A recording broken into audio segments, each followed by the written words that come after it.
special guest today. It's going to be awesome. Okay, we're getting ready to go in 5. Hello and welcome to the Stay Healthy Experience. This is Robert Ferguson, one of 2 hosts. And today we have a show you do not want to avoid. Not like you avoid the show. I'm just saying you want to be there because I think all of our shows are good, but I'm extremely excited about today's show because I'm introducing you to a friend. I'm introducing you to someone who you're going to change your language after this conversation. Trust me, it's going to be interesting. And my partner in crime is Barbara K. How you doing, Barbara? Hey, I'm doing great, Robert. How are you? I am good. So I mentioned to you, I don't know, maybe a couple years ago, about a friend of mine who set me straight on a couple words that I was using. And, you know, I'm the kind of person that if you open my eyes to something and it's the truth, I'm going to embrace it. You know what I mean? Yes. And absolutely. So I sent over our guest bio. You remember the story I told you. And so I definitely want to like have that conversation with her, but I'm really excited about it, Barbara. I know, I am too. Yeah, I got a sneak peek at her, all the great things that she's done. And oh my goodness, lots of questions for her. Well, you know, when you look at someone's bio like that, you automatically assume they must be 65 plus. I know. I was so impressed. She's got this just amazing list of things that she's done. I'm like, wow. And she's doing, like, I love talking to people who are doing it and not just talking about it. So I'm not going to put this off any further. Let's welcome our guest for today, the one and only Miss Natalie Burke. Hey. Hello. Good afternoon. Good morning to you. Good afternoon for me. Nice to be with you. Yeah.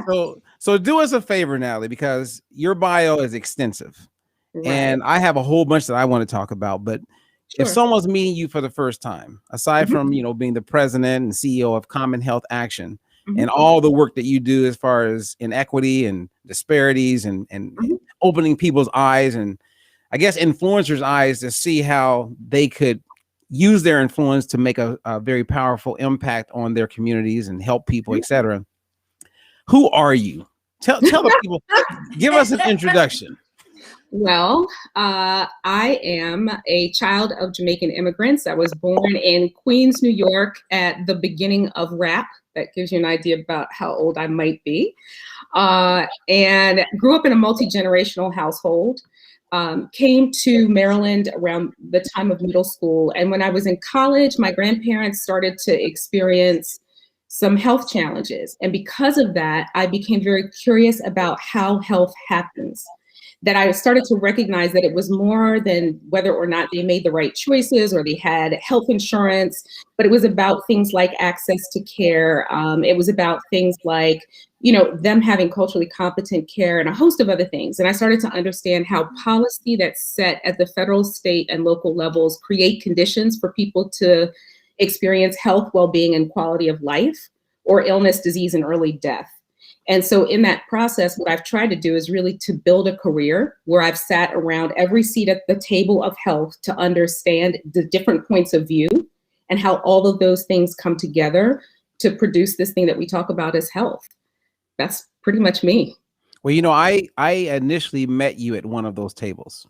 I believe it was an NAACP event. Wow. Really? Yeah, that was a while ago. Whoa, yeah. I think we were in Florida, or it could have been somewhere else because I also ran into you again at another table. Yeah. And I remember like in that room that day, every time you would talk and I didn't know you, it was profound to me. Because we were, I remember sitting next to the secretary for the USDA. There were some heavy hitters in the room, and you had a lot of people that were just looking out for their communities and wanted to kind of share their voice about their situations. And I remember hearing this one, black lady. I remember her saying, "Hey, my son hasn't gone number 2 in 6 weeks." And that's a reality for people. And I remember you making comments. I was like, man, who is this? Right. And then you said something, I go, wow.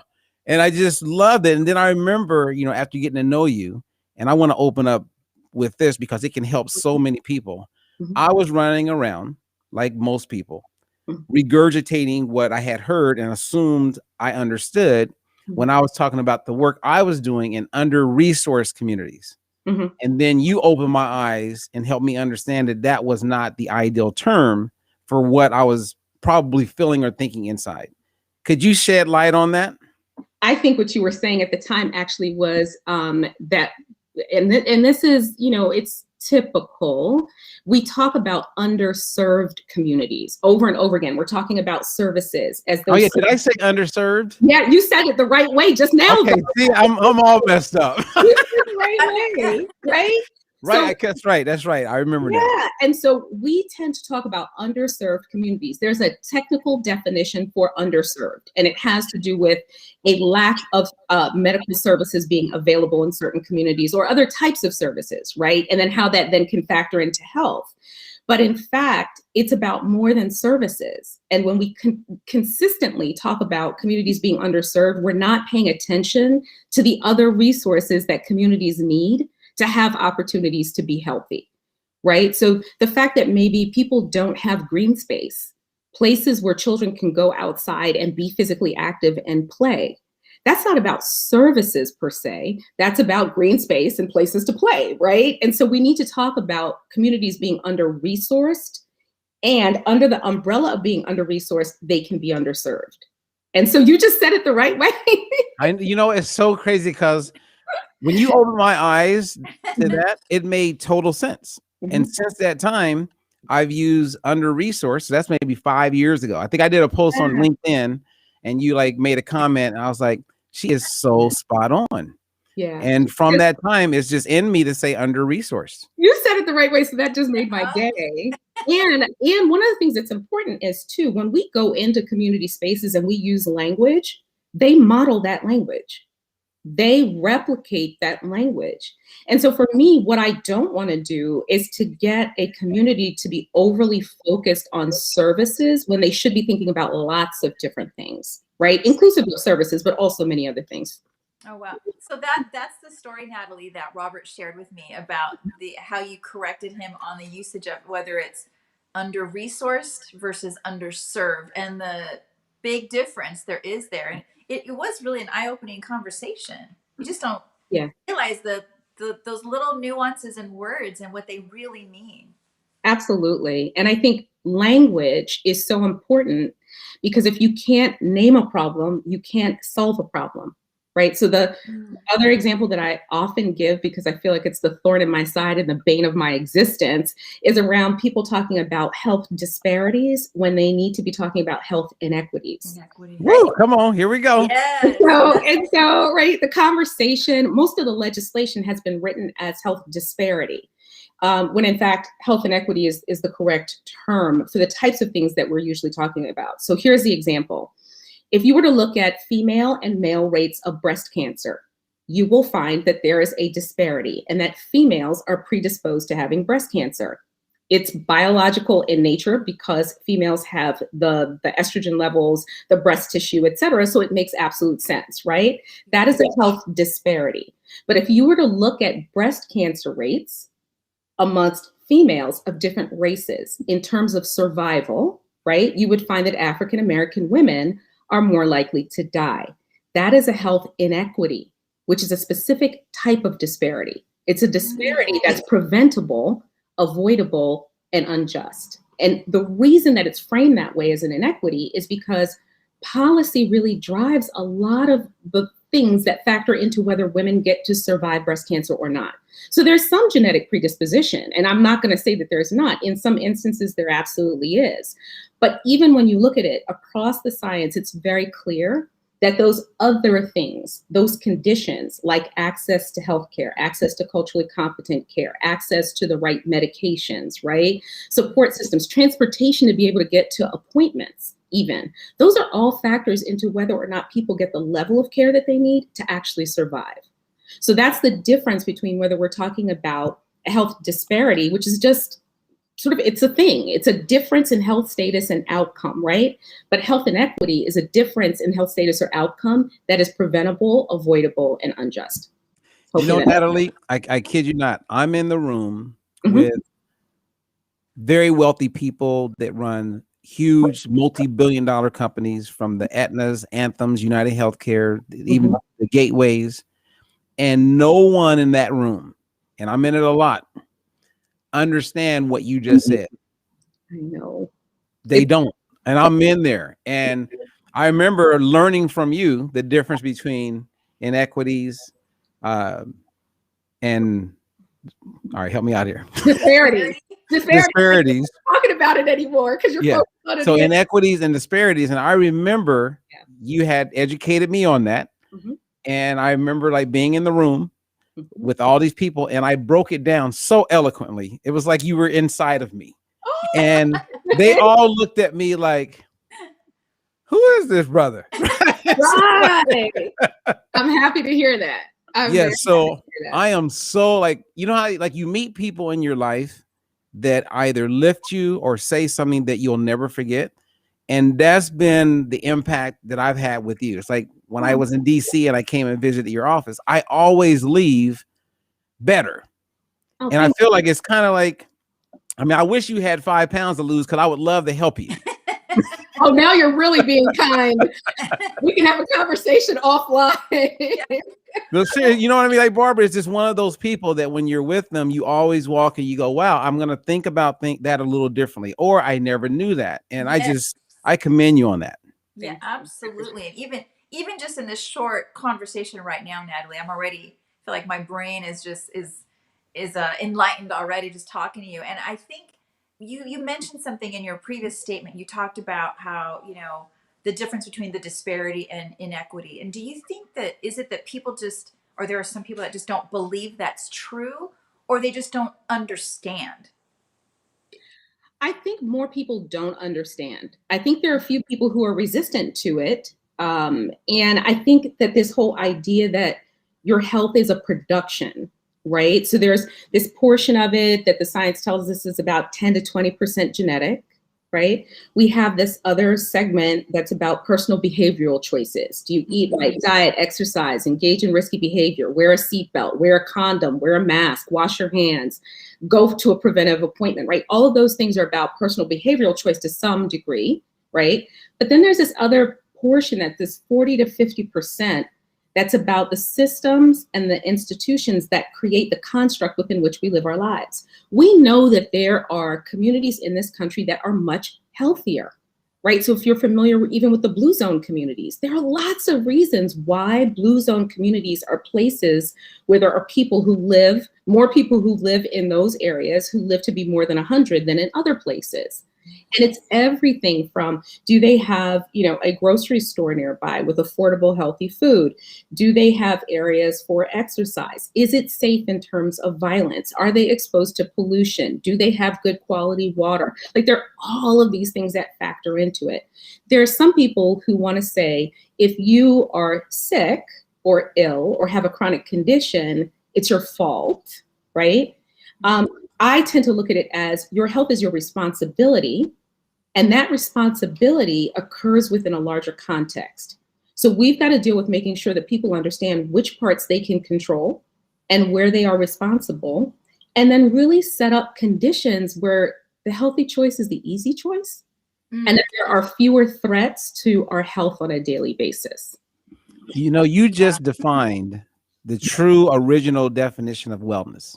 So wellness was coined by a guy named Dr. Halbert Dunn, for those who are listening in and watching. And, I've always believed that if you want to really understand something, you go to the creator. It's kind of like Jeffrey Dahmer would go get the hammer and hurt somebody. Well, he's not the creator for that hammer because that hammer was not designed to kill people. You know what I mean? So right. When Halbert Dunn came up with that, it was all about meeting people where they are, going to them where they are at that moment, and seeing how they can maximize the potential that they have within their reach.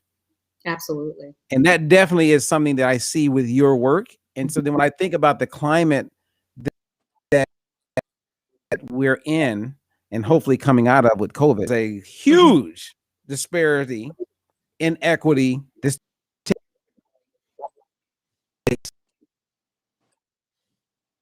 Would you agree? A huge, and I'm sorry, you broke up for a second. Oh, sorry. Huge inequity in when it comes to COVID. right? I believe, absolutely.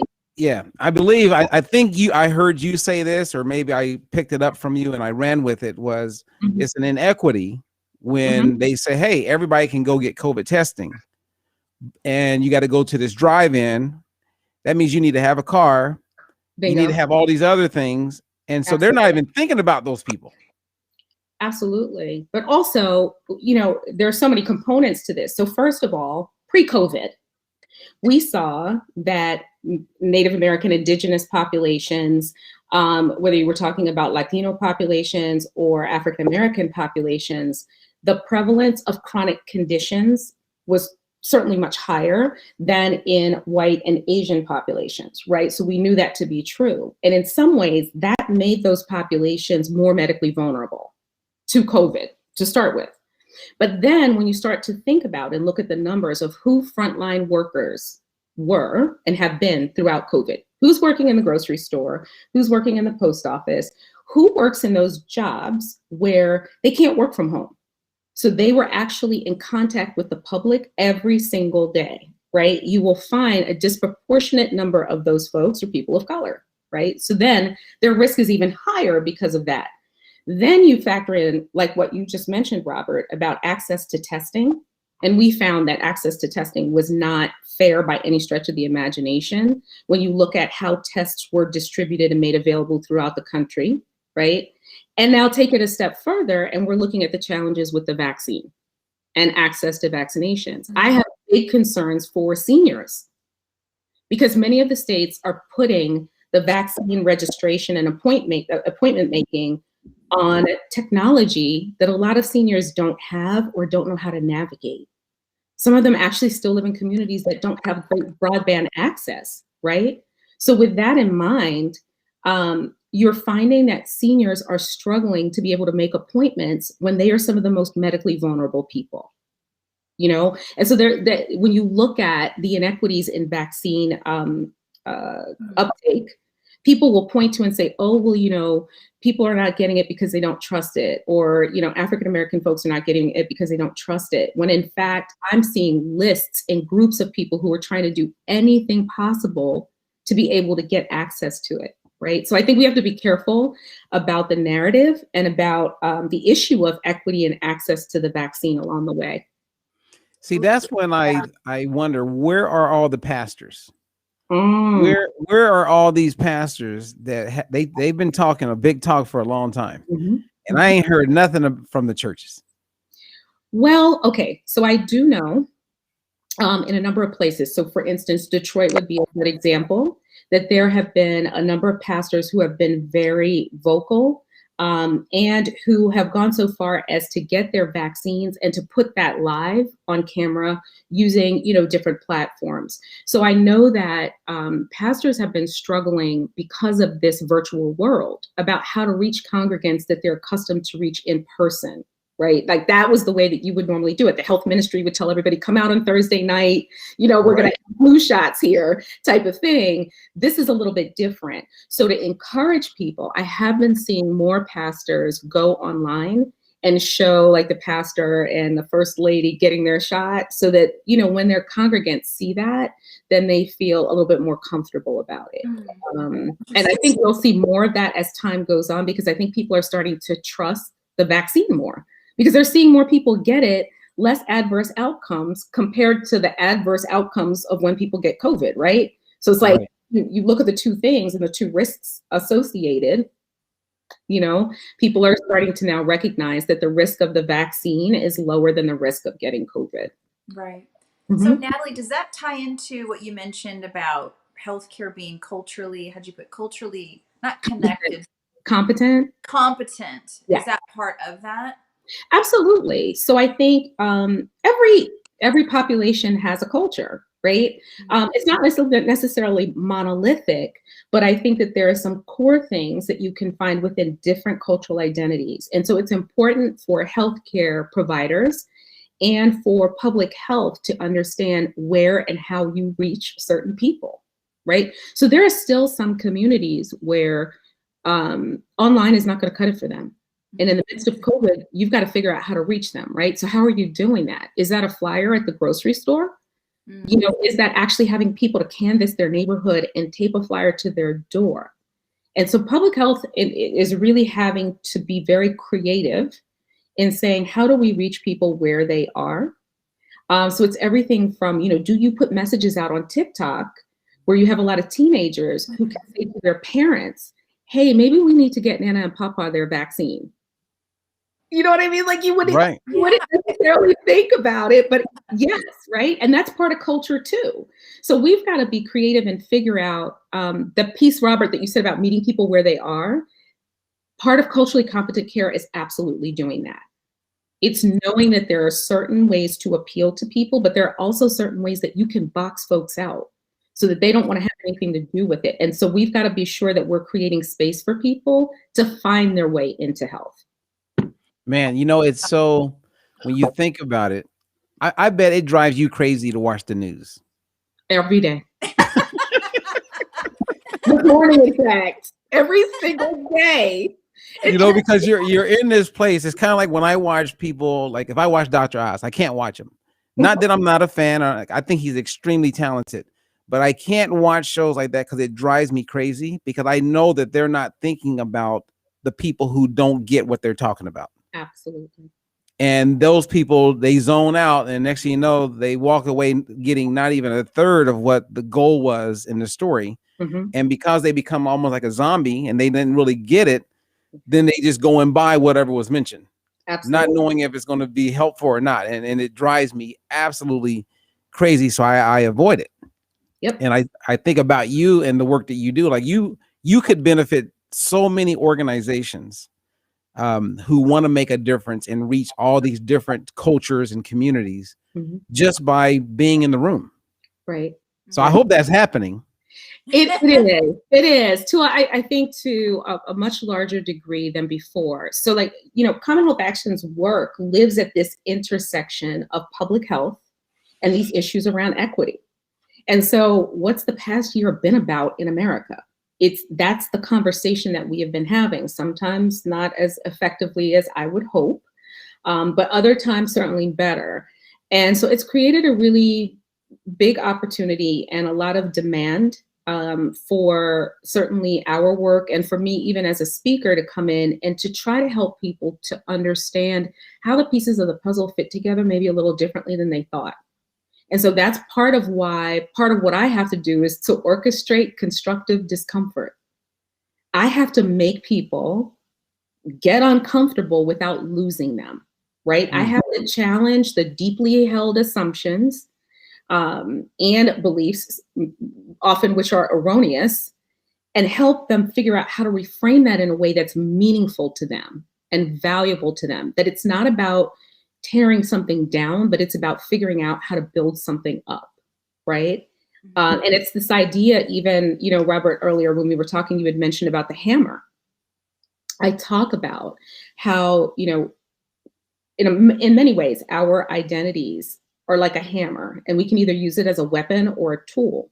So to really help people to figure out how to use the power that they have as a tool for good, you know, how to use your superpowers for good type of thing. That's what we're talking about, doing it, and doing it in a way that supports health, well-being, and quality of life. Man, you want to look at Barbara going, I should be taking notes. Yeah, right? No, you know, it's really interesting. I remember, so Natalie, you know, I was in the aerospace business for nearly 20 years, and I left that about 5 years ago. And, you know, in that kind of a company, you can imagine, you know, how the healthcare was provided. You know, we had every year we got to choose our benefit or choose the plan that we wanted to go to. And it was pretty, especially early on, it was just simple, literally just clicked and everything just happened for us. And then years went on, and healthcare, the whole system started to change. You know, rates were changing quite a bit. I remember this push from our human resources about you had to be your own health advocate. You had to really look into your plans, really understand what it was that you were getting. And I remember even for us, it was a huge change in how we looked at our healthcare, what we really needed. Because it was actually a difficult question to answer as far as, well, what do you really need? What makes sense for you to choose what kind of plan you have? And I would imagine now, even with let's say COVID, even more so, that people, like you said, have been pushed into this area of complete discomfort when it comes to how and what to do with their health and health care, if they even have, services or resources available to them. What would you say to help someone become their own health advocate? What is a starting point for someone who really just doesn't even know where to start? I know that's a big question, but it's I see that quite a bit. I mean, I see it from, like I said, from the corporate world and how I felt, even having all those resources and tools available to me. But then now also with COVID, and literally feeling like people are starting from the ground up with this. I think it's a great question. And I don't often say that, but I really do think it's a great question. To me, I think that information is available to us, but we have to be discerning consumers of that information. And so it's important that in order to become good consumers of that information that is about our health, we have to figure out where we can find credible and reputable information. And so there are some mainstay institutions that have been a part of healthcare since its inception that are the best sources of information. I really encourage people to avoid getting your healthcare guidance via Facebook posts from people who, via Facebook posts who are not actually clinicians or healthcare providers, right? Because a lot of things that I see online are akin to gossip, and they're not rooted in any real practice with regard to healthcare. There's another piece to this, though, Barbara, that I think is really important. In order to be a good health advocate for yourself or for someone in your family, you have to value health. And I think that I don't know that we get that. And so here's what I think happens. In many ways, in public health, we talk about when public health is working, nobody knows what it is. So when there was no pandemic, nobody knew what public health was, right? People didn't know what CDC did or what NIH did. Folks didn't understand it. People didn't understand about clinical trials. When public health is working, it doesn't get noticed and it doesn't get talked about. When it gets noticed and talked about is when there's a pandemic, when there's an E. coli outbreak. You know what I mean? Like those are the moments where it applies. Right. Well, unfortunately, at an individual level, when people's health is working, they often pay it no mind. It's as though they think it's just going to remain constant and they don't have to do anything to keep it there. Not recognizing that there are all of these factors and forces that are pushing on their health status all the time. So if you think about stress, right, and this idea of allostatic load, that those stress factors have the ability to turn on genetic expression. So maybe you have the gene for hypertension, the gene for diabetes, the gene for, you can run through a list of chronic conditions and you're good. And then all of a sudden you're not good. Well, what happened? What factored into that? Sometimes it's actually stress that serves as a trigger to turn on that chronic disease, right? But people, when they're taking their health for granted, because they're healthy, so they don't go to the doctor. It's like, oh, I don't need a checkup. I'm good. I'm not sick. And I hear people say that all the time, right? And so I think we have to figure out what our responsibility is along the way to maintain good health when we have it, and not become consumers of healthcare or advocates for our health only when we start to experience illness in some way, shape, or form, or injury or chronic disease. You get what I mean? Oh, amen to that. I mean, you're so on point. It's like you know what, Barbara, I was thinking about a quote from JFK when he said, "The time to fix the roof is when the sun is shining." Yes. But I like to stay there because how do you change that? And is there a movement right now that's going into certain communities where they don't value their health? Right. Right. Because if you just blatantly say that, then people are quick to get offended. Right. Because they go, nah, of course I value I go, right. Well, when nothing's going on, I don't see you valuing your health. Right. Yeah. Right. Exactly. So we don't demonstrate what we value by how we feel. We demonstrate what we value by what we do. And so I think that's a very different, right? Come on now. Right. So mic drop. in that, here's what I think. There are many communities in this country where the quest and the drive for basic human needs. Food on the table, roof over the head, a car with gas in it, those types of things are so overwhelming that for people to pull up enough to even focus on health doesn't happen because there's no bandwidth to do that, right? So to the degree that we can create conditions where people can focus on those things, then that gives them the opportunity to engage in those things that are about maintaining what they perceive to be good health, right? So I definitely think that that's a part of it. The other part, though, is, and I'm just going to be straight with you all, I think that the fitness industry and what I would think of as sort of the health industry has not really figured out how to message and engage with those populations that are at greatest risk of disease and illness. I just don't. And so I think it's gotten better, but I think that there's more that could be done to make health appealing, right? And to really demonstrate what feels like attainable return on investment. The examples that we lift up of what health looks and what fitness looks like can feel so far from attainable for people. And the reality is optimal health for me is not the same as optimal health for Robert or optimal health for Barbara. What we can achieve, each of us, is different. That's absolutely okay. But I should want my optimal health to be a reality, right? So I think that we've got to figure out how to make the case for optimal health for each person. Well, one of the big challenges to do that is to even the playing field with the right game book. And what I mean by that, for instance, the body mass index, as you may know, is outdated, goes back to the 1830s, but yet it's the determining factor on how these physicians categorize someone if they're overweight, underweight, obese, etc. And based on that BMI, that is 100% like cemented in it's like the doctrine all over the world. Serena Williams is considered obese.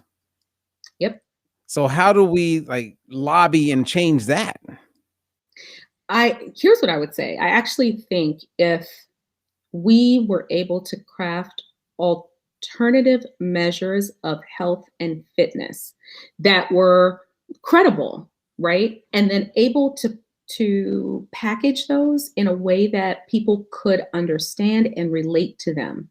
That's the opportunity to get people to plug into their health differently. So when I see people who I can look at them and see, you know what, if I lost that last 12 pounds, if I was able to increase my muscle mass by X%, I could actually be that. That then becomes attainable to me.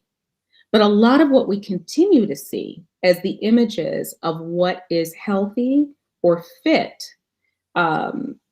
is not based on reality and isn't always healthy or fit, right? So what our eyes show us is not necessarily the truth. So what you're saying about Serena is one way of looking at it. And then in the other, the people who folks assume they're so healthy and so on and so forth, in fact, they're not really sometimes as well. So we've got to figure out, how do we redefine health in a way that people can see themselves in it? And if you all want to start a commission on this, I am happy to serve. Call me. I'm here for you. I am here for you. No, that is so powerfully said.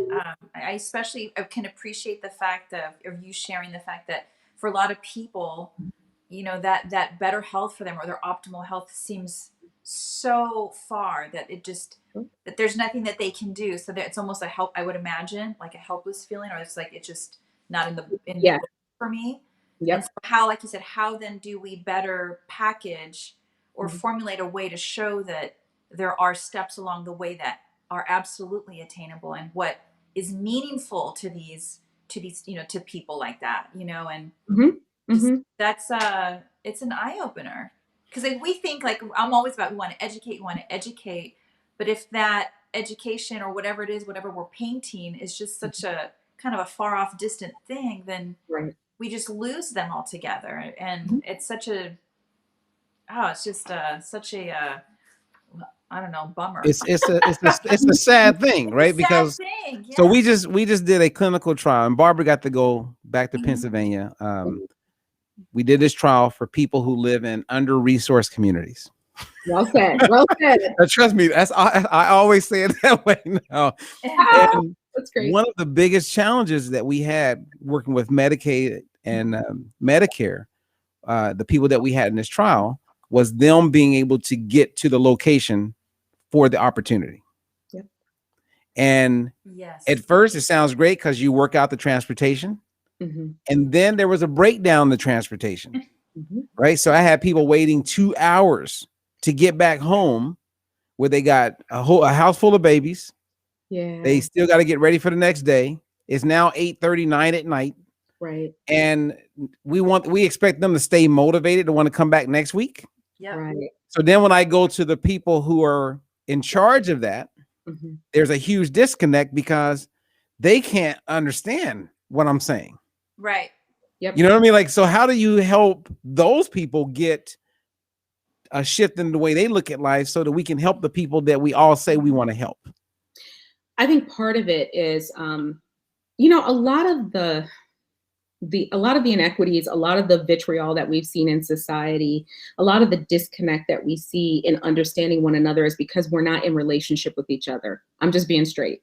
So one of the things that I often talk about, and people kind of pause and say, what? Human beings are actually hardwired for fairness. Our brains, the brain scientists, have been able to prove that our brains are actually hardwired to favor conditions that are fair. And they've actually been able to do studies with babies who are pre-verbal and show them conditions that are fair and their brains light up. And when you show them conditions that are unfair, those parts of their brains go dark, right? So this gives me hope. But the reason they say that our brains are hardwired for fairness is because early humans lived in a high state of interdependence. So let's say the three of us lived in a small group, right? Barbara, you were the hunter, okay? And for whatever reason, I don't know, your cave was particularly cold. And because of that, you got sick and died. Well, then Robert and I might also perish because you didn't have the conditions that you needed in order to be safe and well. Make sense? Right. Mm-hmm. And so I was concerned with the state of your cave because my survival depended upon your survival. Right. What we've done is to create a society that is increasingly independent, where we are increasingly independent of one another. And I think that that part of our brain doesn't fire up the way that it should, so that we're not looking at one another and considering, how does my health affect your health and how does your health affect my health? That being said, and this is going back to the original question that you asked, Robert, is how do you get those folks to understand that? It is that they have to be in genuine relationship with these populations and these communities that they are hoping to help change their health destiny, right? They can't change their health destiny for them, but they can create the conditions in which those populations and those people can change their own health destiny. But the only way that that happens is for them to be in genuine relationship. If it was me, they'd have been standing out there with them for the 2 hours, waiting for the transportation to come back. Because they can begin to understand that's what they face when they are trying to navigate stuff all the time. You see, you get what I'm saying? Oh, I mean, It was. you're killing. This is mandatory. This is mandatory for any coach I work with. They got to watch this interview. Yes. Because I would say you nailed it, because that's what was missing. So me and one of the nurses who were putting on the event, guess where we were? Out there with them. Exactly. Outside. Yeah. Even when they were smoking and blowing the smoke on me, I was right there. That's right. That's right. No, that makes absolute sense. Yes. It was such an eye opener to first, someone like, I have my car. I can jump in my car whenever I want to. And it's easy for me to go to CVS or wherever I need to go. And we were sitting out there and, we were there waiting, for them to get picked up. And even to get there, I think there was a struggle for them to actually get there. Yeah. And then to get picked up was another, couple hours. And you can just see the frustration that they were dealing with. The fact that, yes, like Robert said, they have babies at home. So they're stressed out about that. And then on top of that, too, which was really interesting, and I think that like myself and all other coaches need to be sensitive about, is the fact that just food in general, the way we talk about food and certain foods, not everybody eats what I like to eat or what you like to eat, Natalie, or what you like to eat, Robert. They're eating a totally and completely different, just setup of food and access to food. And there can't be judgment there on what they eat and what they want to eat. And Yeah. I see that so much with respect to just, I don't know, call it food judgment. Oh, Whether you absolutely. want to eat out at a fast food restaurant or not, or you're non-organic Mhm. or not, or whatever it may be, there's so much judgment. And God forbid you drop that, I had a, egg McMuffin or something like that. Right, right, right. It's a big deal. Yeah. It's a big deal. Yeah. Like, Well, I mean, that ties to this whole piece around sort of the socioeconomic status piece. And even when I had a conversation with my dad last week, because, he's in Atlanta, we've been trying to get him the COVID vaccine. And for context, my dad at 54, who had never been an athlete, became an athlete. And went from weighing like 242 down to any given day, he's between 172 and 175.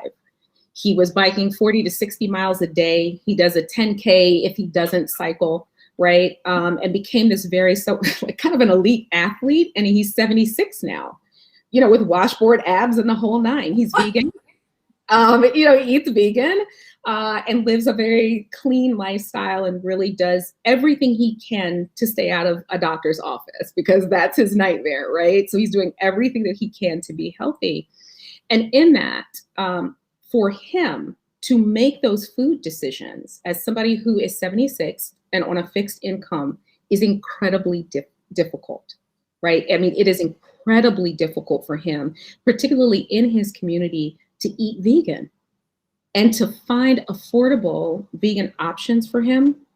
Really, really difficult, right? And on top of that, last week when I'm talking to him, he's telling me that he's trying to get his COVID vaccine and he spoke to Walgreens and they told him he had to go to a drive-through. And Robert, he doesn't have a car and he doesn't drive. And he said, well, can I walk up to the drive-through? And they said, no. And he said, can I ride my bike up to the drive-through? And they said, no. So then, what the hell? Right? Is it a point that you were supposed to be getting access to people just like him? He's a cancer survivor. He's 76 years old. You say you're trying to get the vaccine to him, but because he doesn't have a car or drive, he's not going to be able to get access. That's nuts. It's absurd. Right? But if he goes to the neighboring county, they have a different protocol. And what you will see, the difference is around socioeconomic status. And it's crystal clear. Right? Wow. And I think a lot of what you're sharing and this whole conversation is about that genuineness. Mm-hmm. Because when we did that study, right?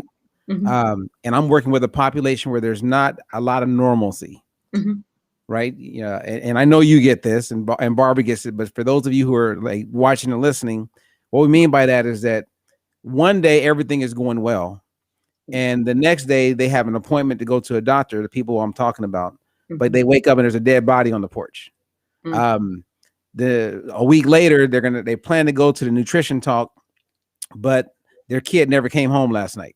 So there's no there's no consistency. And so to keep people like that in a program for let's say 12 weeks is challenging.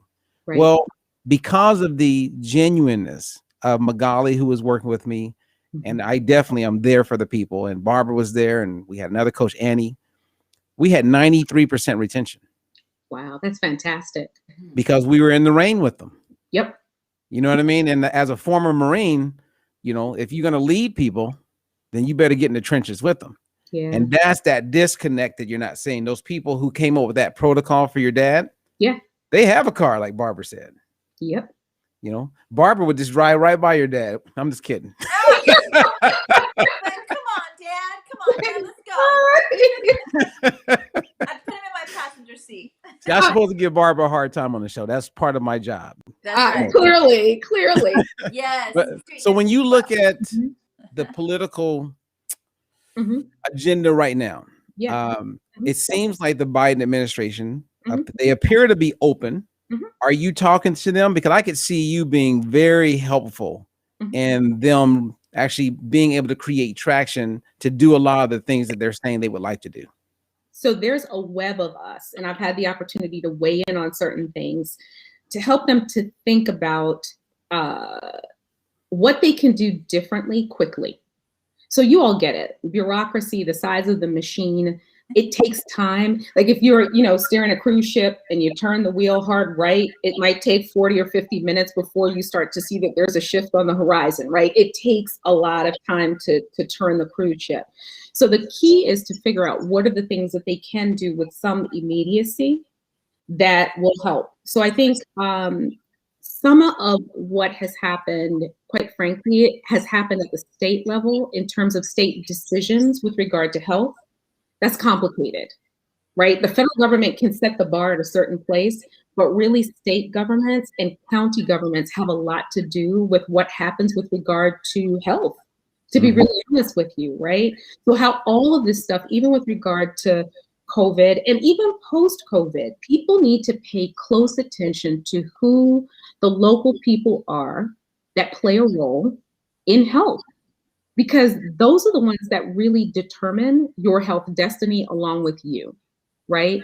So how they do things like zoning, whether or not they close or open a healthcare facility, what the rules are around certain things with regard to public health, all of that stuff is very, very local. The federal government may make recommendations and they can set the bar, but the implementation of that stuff runs through the state and then comes through your county and city governments. So what I can say to people, be involved, be aware, stay connected, and understand who the people are who will be making those decisions for you. And I think that that's part of what COVID has really highlighted for some folks in places in the country, that folks that they had voted for other reasons may not be the best people with regard to making decisions with regard to their health, right? And so now people have to look at that and weigh that out moving forward. That makes total sense. I mean, it's shocking what we're going to need to do to bring everything together. I don't, it's sad. Like I watched someone like Jack LaLanne, who I knew well, and I watch all these fitness and health pioneers come and, and time goes on and eventually, we all leave this earth. And I see that, the obesity challenges and all these things continue to get worse, even though, we have more Whole Foods and we have more Trader Joe's and we have more fitness centers and we have more people, saying get healthy. Right. But when you look at the data, we're not getting healthier. It's getting worse. Right. I mean, I have my thoughts, but, from what you're seeing, right, even with COVID, with domestic violence increasing, mental health becoming like a major concern. A lot of people falling prey to suicide and depression. Of course, there's the COVID-15. People are gaining weight. And now we have the people who get COVID. They can't really get back to what they once were. They're having, challenges with their breathing. I mean, how do you stay optimistic? Because you're in the trenches of it. You're seeing it. You're hearing from the people begging and looking for help. And it's like no one's picking up the phone. Right. It's interesting because I have been heartened on one hand because there have been these groups, for instance, that have popped up in different states and throughout the country to help people to get access, whether it's to get access to testing or access to the vaccine. People have self-organized and said, okay, our local system or our state system is not doing it for us. So we've got to figure out how to organize. And I don't think they should have to do that. Let me be really honest with you about that, because they pay taxes for government to do certain things. So if their county, their city, or their state government isn't showing up the way they need it to, they've got to hold them accountable for that. But in the meantime, we need to make sure that people have what they need to survive this, right? The other piece, though, that I find interesting is I am hearing people consider their health more than they have before. Yes. So folks are starting to make the connection between what they see happening with regard to COVID and connecting that in a way to health maybe that they have not before. So it's opened the door for, I think, greater awareness and more opportunities for people to engage more meaningfully in their health, right? So I think that families are having conversation about health that they've never had before. I grew up in a family where my health was not private. Nobody's was. Like, it just didn't work that way. So if you went to the doctor, everybody knew you went to the doctor and you knew what was talked about and what the outcome was. If you were put on a medication, everybody knew that you were on this. Like, it was just, and it was across generations. And it wasn't just in my immediate family. Like if my aunt went to the doctor, I knew about it. And this is not what this is my whole life. I think that families are starting to have conversations about health in ways that are different because of COVID. I actually think that there is greater consideration, and it's going up the generations in a way that I think is really helpful. So I'm hearing 20-something-year-olds, 30-something-year-olds, 40-something-year-olds saying, my parents and my grandparents need my advocacy, right? And because of that, they're engaging in conversations around health in ways that are different. So there's an opportunity, there's a little crack, there's a little bit of opening there that I think that we need to try to exploit, to keep that open and open it up even more so that these conversations about health are taking place in families in new and different ways. You know, I don't know if you had seen, but Robert, I posted this thing about cigar smoking. It's kicked off as like a really big trendy kind of thing, and you know, it's supposedly like sexy, and you know, I did see that post, right? And I was like, there's gonna be some pushback on that one. Can I tell you, I expected that. I got the exact opposite. I had 4 people reach out to me to say that after reading it. First, they were kind of feeling some kind of way about it, but then that they would make decisions to cut back. And I was very surprised about that, right? These conversations about things like that are most impactful when you're hearing them from people who are closest to you. It's not necessarily the stranger, this person who's not connected to your life, but when people who are connected to you, whether that's your network of friends or that's your family, I think there are real opportunities to change people's way of viewing health and the way that they engage in their own health. So that's my hope coming out of this time of COVID, that we can shift these conversations and make them more personal, and support one another. Your health is not an individual journey. It never was, and it never will be. I don't get a cold all on my own. I get a cold from somebody else, right? Like we are all interconnected in some way, shape, or form. If we can remember that, I think we can create opportunities for people to be healthy. You're right. Well, we have about 10 minutes, and toward the end, we do like a little rapid fire where we're gonna go back and forth and ask you some questions. Oh man, I had so many questions. Okay. But you know, and I know you do, Barbara. We have to do a part 2. It's taking over. Yeah. We have to do a part 2 because there's so much to talk about, because everything that we're talking about in this conversation really is impacting and something that everyone would benefit from hearing. Like everybody. Yeah. The challenge is, you know, how do we get it out there? But like you said, you did that post. I would see some guys pushing back because they love their time by themselves, smoking their cigars. They look up to the Steve Harveys of the world. They see him smoking a cigar. So that becomes like, I'm gonna go have a cigar. Yeah. And my cousin, I took that post and I shared it with my cousin because he's always posting on Facebook cigars. Yes. Yes. Right. Because he's endorsing it. Yeah. He's saying, hey, be like me. Yep. And I shared that with him, and not one response. He didn't text me. He didn't email me. He just got quiet. Give it either. He just got quiet. Just, you know, when they know, there was nothing he could say.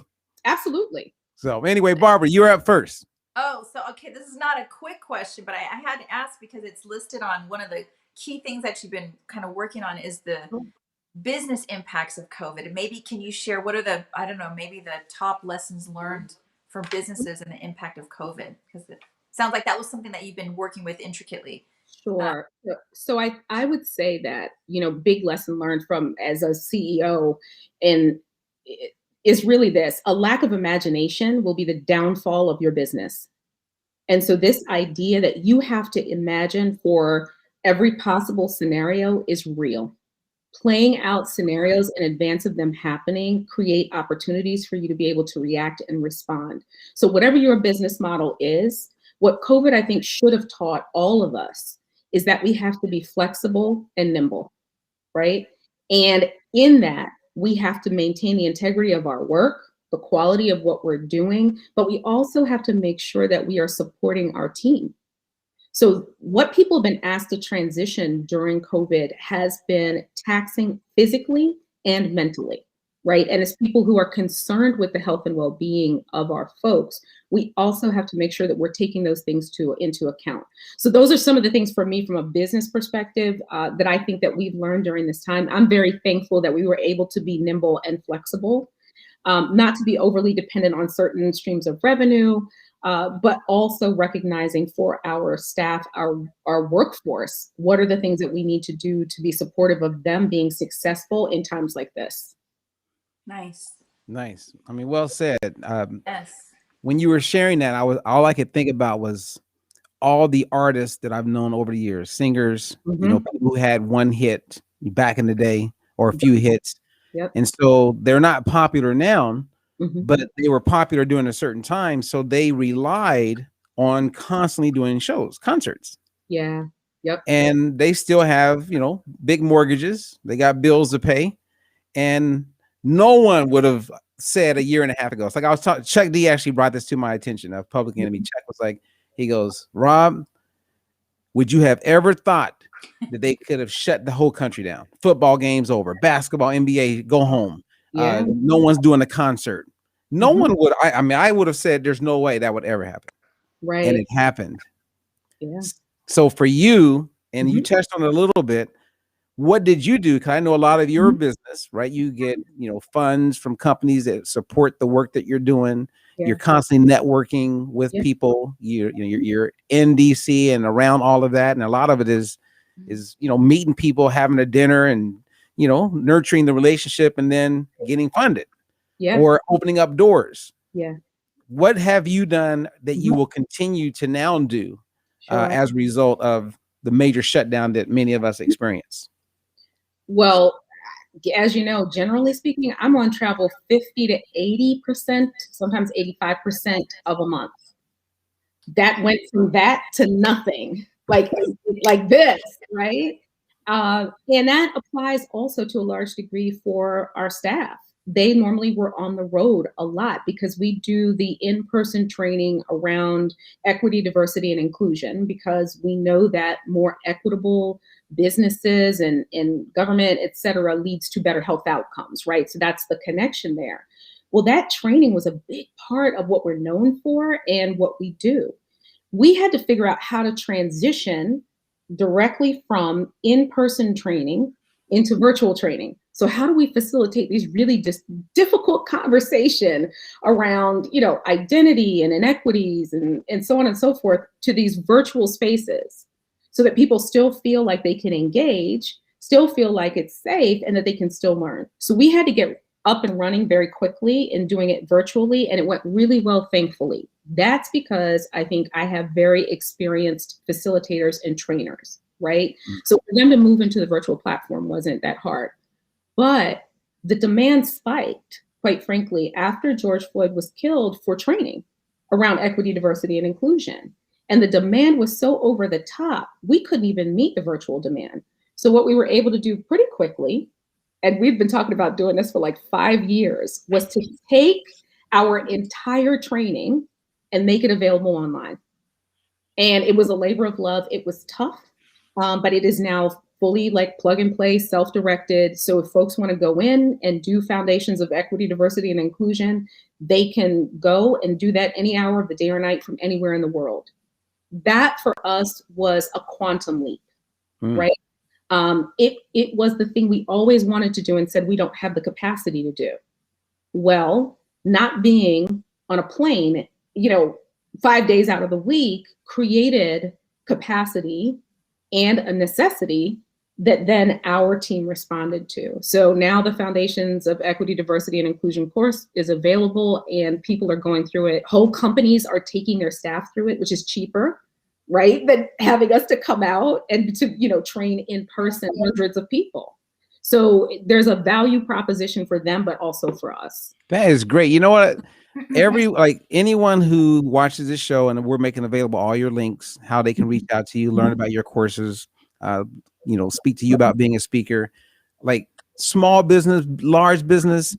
I mean, I am like, I can't wait to tell people about what you're making available. Because I do believe that the training that you're doing, I mean, just because on my own, how I've grown from just conversations with you, would help so many of these companies. Yeah. Now I have one question, at least one more question, if you don't mind, and I'll give it to Barbara. But the question is kind of like from a distance. When I look at companies, I see like on their website, there's a look and feel of the kind of people that are important, I guess, of value. So they have those shades and looks on the site. When you see a company that is predominantly, like the website says that it's only Caucasian, it lacks diversity. Right. Then when you go and you meet that company, does it always sync up to be what they put out there? Is now when you go behind the curtain, it really is lacking diversity when you meet them? Probably 95% of the time. Yes. Yeah. And so it's interesting because I think there are a lot of companies that are well-intended with regard to diversity. And so what they will do is to try to recruit and retain people who bring underrepresented identities into the company. So whether that's, you're talking about people of color, whether you're talking about folks who have different ability status, right? Whether you're talking about people who are LGBTQ+, they will do the work to try to recruit and often say, we tried to find people, but we didn't get them. Part of that is because their own networks don't reflect those people. And so when they're putting the opportunities out there, they don't reach beyond their existing networks. One of the earliest things that I tell folks to do is to make sure that you are doing an analysis of your network. And as senior leadership, if you are in the C-suite of a company that's committed to diversity and you go on your LinkedIn and you look at your first level connections and everybody is like you have a problem. And right? Like that's a no-brainer, because then when you post your stuff, who do you think is going to see it? The people who are just like you, but you're saying you want to attract people who are not like you. So that means you've got to do the work to put yourself in spaces where you at least have the opportunity to engage with people who are not like you and then potentially develop a relationship. So that's certainly one piece of it. The other is a lot of companies will say that they pursue diversity because it's the right thing to do. That's not enough. It's not. You have to value it. So then when leaders say that, one of the first things I say, well, then why do you value diversity? And I get a deer in the headlights. Like people are just like, there's a right answer and I don't know what it is. She's asking me, then they freak out. And so what I try to help people to understand is diversity can become a box checking activity. We got 17% of them, 42% of those, 19% of them, 6% more than we did of those folks last year. That's not doing it. That's not doing it, right? That is, it is, right? And inclusion is the muscle of diversity. Okay, so inclusion is about how people feel about being there, right? Which is lovely, but it still doesn't mean that it's equitable because equity has to do with power. So when you look at the C-suite, who has the power to make the decision? With whom does that lie, right? This case around diversity, and the easiest way I can explain it is this. The science tells us that teams that have diverse identities represented are smarter. They innovate more. So companies that are gender diverse outperform their competitors by 15%. And so think about that, right? Companies that are ethnically diverse outperform their competitors by 35%. And that's from a McKinsey report, right? So diversity actually gives you a return on investment. You will outperform your competitors by diversifying. And the reason is this. In my identities, I experience the world a certain way. And because of that, I develop certain networks, certain problem-solving skills. I bring certain perspectives and experiences into a space that people who don't look like me and don't have those experiences, they're not going to have those things. And so what that means is when we are coming together to work together, I can bring things to the table that they can't. Because my life experience has cultivated those things in me. And that applies for every single identity. Doesn't matter what identity it is. Everybody within the context of their identities brings unique value into a space. The more that we can mix that up is the smarter that we can be, the more that we can innovate, the faster that we can problem solve, the more profitable that we can be. what an opportunity that is, right? So that's not just about the right thing to do. There's a business case for this. So we need to figure out how to get people to understand that it's not just about checking a box and this percent and that percent to make yourself feel better, but rather about how truly engaging people from different life experiences can make you better at what you do.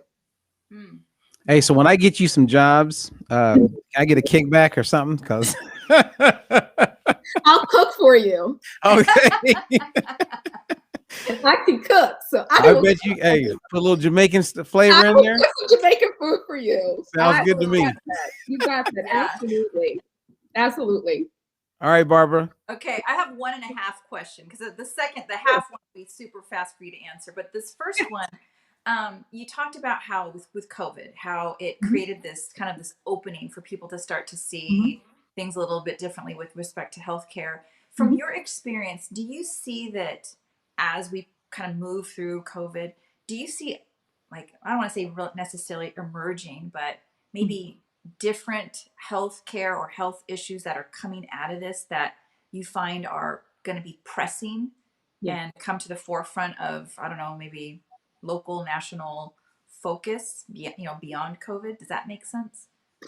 I think in terms of the long haulers and what we're seeing with regard to the long-term impacts on their bodies, very concerning. Because what they're finding is that over 50% of people who are asymptomatics. So if you think about that, these are the folks who never really got sick per se. Their lung capacity and lung volume has decreased. And so we, in essence, have an undetected pervasive issue with regard to breathing and lung capacity that I think is going to be very concerning and will not reveal itself immediately. Okay. It's going to happen over time. That decreased lung volume, lung capacity thing, I think, is going to appear over time. The second piece are the neurological symptoms. And so I actually know people who are long haulers who are dealing with this, with severe headaches, numbness in their limbs, so on and so forth, post-COVID. Right. And so I don't think we're going to uncover that stuff, to be really honest with you, for years, because COVID is not going away. COVID is going to be an ongoing presence for us, similar to influenza, but much, much worse because it's way more contagious. Right. And it is, of course, way deadlier than flu absolutely is. Right. So there's really, you can't really compare it in that way. So we're going to have to adjust to this idea of getting vaccinated. They still don't know how often. So that's going to be a piece of it as well for us to really understand along the way. Okay. All right. And so, the half one, you said this great statement early on, and I definitely want to remember this. And I think everybody listening wants to hear this one again. It had to do with what you value is how you act versus how did that go again? It was really good. Yeah. So what we value is not about how we feel. It's about what we choose to do. That's it. Right. So every single day, we each get to exercise our personal power through our decisions, our behaviors, and our actions. How I feel in my mind is for me. How I show up in the world is about those decisions, those behaviors, and those actions. And to me, we are very quick to judge ourselves by our intentions, but to judge everybody else by their impact. It's time for us to flip the script and to some degree to extend grace to people at times based on their intentions, understanding their impact maybe didn't align with their intentions. Because I believe in extending grace to people, right? Especially when they ask for it. I think that's an important part of what's been missing in our society over the past several years. But also, I think, as somebody who works on public health, I can't feel good about my intentions unless my impact aligns or exceeds my intentions in the best possible ways. So if you have been working your heart out on something and the needle hasn't moved, your intentions matter, but your impact actually matters more. That's where we need to measure. That's where we need to focus. That's where we need to point our action and what we choose to do. Okay, so let's look at the average person that we work with. Barbara and I work with people as far as losing weight, living their healthiest life. Their intent is to lose that weight. Mm-hmm. But they ain't doing much. Well, you're supposed to give them all the magical answers. Where's your wand? Wave your wand. If you wave your wand. I mean, action is doing the opposite, right? Well, it's like you say, okay, so this week I want you to walk 3 times. And they go, got it, Robert. I said, okay. So then the week goes by and we get on the phone. I said, hey, so how did it go? You get those walks in? Well, hey, didn't get it in. So is it that they're not valuing how that would contribute to the impact of getting the outcomes they want? You know what? It's interesting. It could be that, but I think more often it is that they are valuing something else more. Something else has drawn their attention, their energy, and their focus. And to some degree, and particularly during COVID, I know people are tapped out in a lot of different ways, mentally and emotionally, right? Mm-hmm. And let's be honest, food for many people is medicine, but not in the ways that we would want it to be. Right. Right? You know what I mean? Right. And there are people who are absolutely over medicating. So their relationship with food is offsetting some of the other stressors and trauma that are in their life. They have to figure out how to redirect that. I know some people who've been able to redirect that into exercise, which is fantastic, right? And that's where they've made a profound shift in their lives. So when people don't do what it is that's necessary to lose that weight or to make that lifestyle change, I think the question that I ask is, where are they actually placing the value? It's on something else. Right. In psychology, we call that competing intentions. Mm-hmm. That makes sense.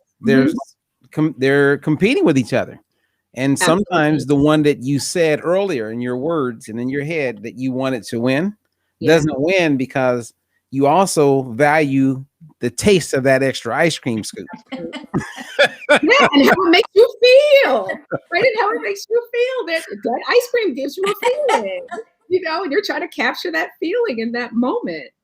So I do think that that's definitely a piece of it.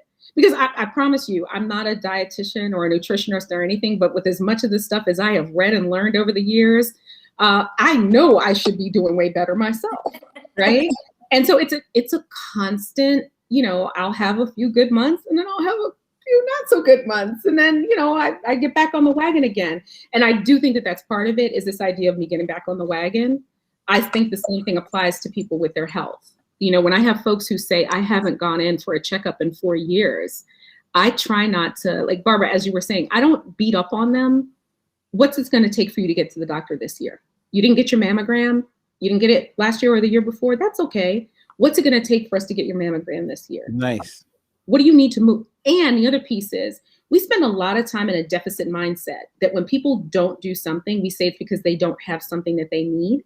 When in fact, the question or the thing on which we should be focused is what's in the way. Sometimes people have everything that they need, but there's something in the way. So how do we do the work to move those things out of the way so that they can then move forward? And I think that's a good way for us to maybe refocus our energy as well. Amen. Because there's a lot of women that should get a divorce tonight. He's in the way. Get him out of here. You get rid of him and you'll be in the best shape of your life. I can believe that. I absolutely can believe that. Well, hey, it's been an honor, Natalie. Seriously, I am so thankful that you have made time to come on, and I apologize that we went over. No worries. I do value your time, and I was very excited. I woke up excited about having this conversation because it took me back. I don't know if you remember this, but I remember me, you, and I think it was someone that worked for you, or someone was at one of those events. I think we were sitting outside in Florida, and we were talking about social media. It was picking up a lot of momentum. And this is what she said, Barbara. She goes, hey, you ain't going to catch me with no Twitter. You ain't going to see me on Facebook. He's not lying. And I remember when you took those baby steps, I go, there she is. She's on Twitter. All right. Oh, my, she's on Facebook. I crossed over to the dark side like 3 years ago. But it's so good because, and I remember telling you, I go, you have so much to say.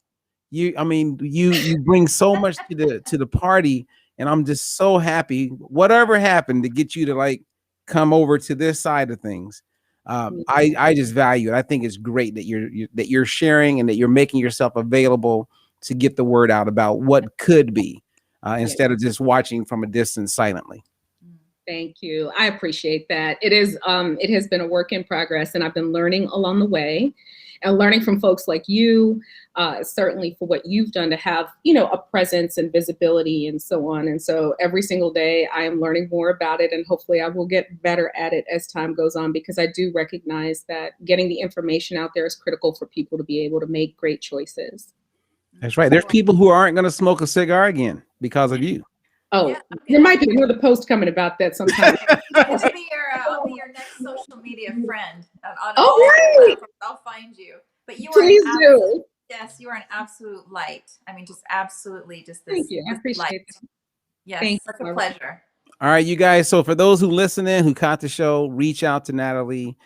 Introduce your company to Natalie. She has so much to offer. And so we always tell people when we end our show, Natalie, that we want them to get healthy, be healthy, and then Barbara brings it home. Boom, stay healthy. You got it, baby. Thank you. Thanks. Appreciate it.